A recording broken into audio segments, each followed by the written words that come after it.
And there's still a lot of DEI money floating around, and people continuing organizations, although they have cut back.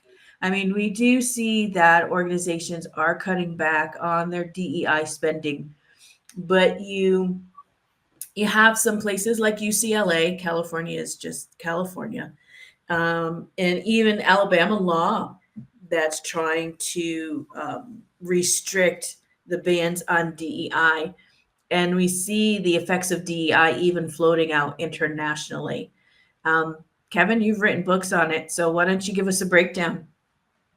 Yeah, so ultimately, what we see with DEI is that companies are waking up. But what a lot of people, what we fail to understand about the past 5 years, is DEI was funded. It was funded by the U.S. government to the tune of about some estimates were 100 billion or so a year.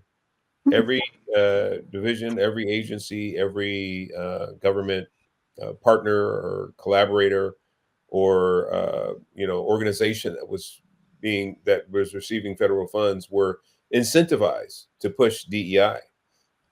Um, that's a lot of money. That's a lot of time. That's a lot of mind share that goes into that. And so, even though now we're recognizing that DEI is a big money drain, there's been so many documented cases of companies that have lost a lot of money economically. They've lost money in the stock market. They've lost money because of reorganizations. They've lost good people. There's some real firm documentation that says DEI not only doesn't work, but it's actually antithetical to building a capitalist company. So we're now those things are coming out. We see like the UK is actually bending the curve back to reality, and they're stopping their DEI initiatives. Again, DEI was being pushed not just from the U.S. federal government, but it was also being pushed internationally as part of the ESG standards, environmental, social, and governance. And the social aspect was the DEI that was mandated then for all international companies, financial agencies, financial companies, et cetera, to make sure that as they lend money and as they partner with companies, et cetera, that they had DEI standards as part of they're inculcated within their business structure.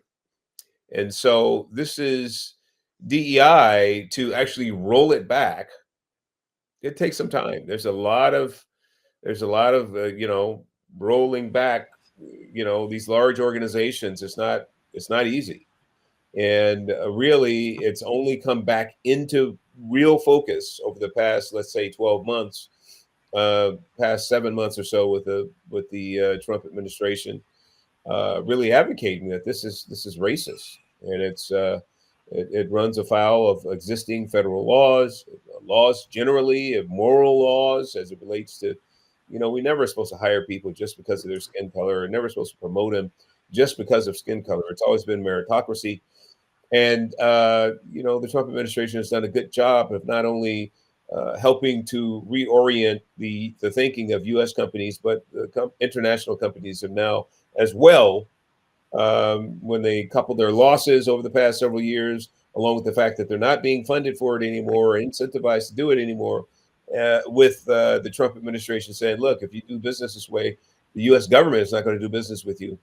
That's a lot of incentive to start to roll those things back. But the problem is there's a lot of people that have been, secreted within these organizations around the world that Mm. takes some time. But the good news is that it's on the wane, and Mhm. people are going to be able to be judged strictly based on the content of character, strictly based on skill sets and competencies, strictly based on meritocracy going forward again.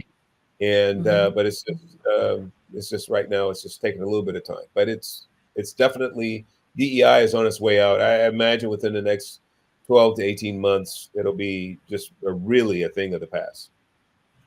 Wow. Wow. Lonnie. I have really nothing to add to what Kevin said. That's just ditto to what he said. I was just thinking though that the I'm seeing now within the pastor community, in private conversations I'm having and public ones with clergy who are waking up to understand that DEI it is and was a bad move, and are in speaking from the pulpit, which is what I'm really uh, happy about, speaking from the pulpit on this topic. So yeah, Kevin's right. It's going to die. Death's going to take a while, but it's definitely going to happen. I was just thinking, because I'm always quoting dear old dad, but my dad, um, of the things he taught me, of the many things he taught me, I says your key to success. He said, delivering, purpose in delivering. He says, I succeeded because, I'll put it plain the way he would say it. He says, let me explain something to you, son. He says, if you can deliver on time, on budget, or ahead of budget, they don't care what color you are. I never forgot that. I said, that's your key success? He said, yeah, pretty much. He says, did I encounter things that I wish I didn't have to, things that were said and being, they going around me and promoting people from underneath me, over the top of me and what have you? Sure, he said, but at the end of the day, the thing that they respected about me and loved about me, and the reason why I was propelled up the corporate ladder, is because I delivered. And that's an American ideal right there. I mean, America came from nothing. I mean, what, they got furniture in Europe that's older than we are. And so we're not that old as a nation, but the fact that our nation's history is tied to that one thing. And so that's what he did. And it became purpose. DEI is just, it was a stick in the mud and a horrible thing to happen in America in general. And in particular to folks, that happen to have the darker paint job. There are those that are still going to push this agenda because if they smell money in anything, that's what they're going after. But as he said, yeah, my secret was I delivered. The task at hand, on time, under budget, or on budget, I delivered, and because of that, I was promoted.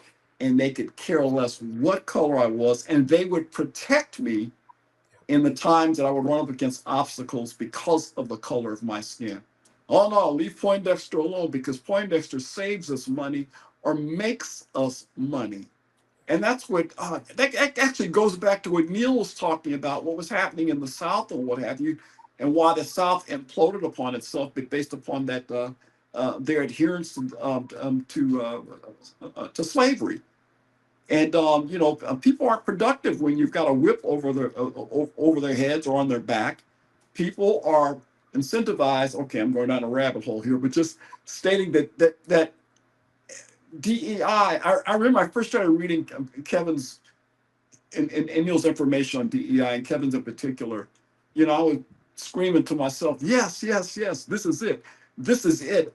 This is what America needs to hear. Thank God we've got published materials that are out. Thank God for our organization, because people. I'm still passing out our books and things when the folks. If it's something that I think is a benefit to them, so they're figuring out that this thing that made America America is because it was built upon a Judeo-Christian ethic, is the reason why we are who we are today, and the reason why we're under attack as well.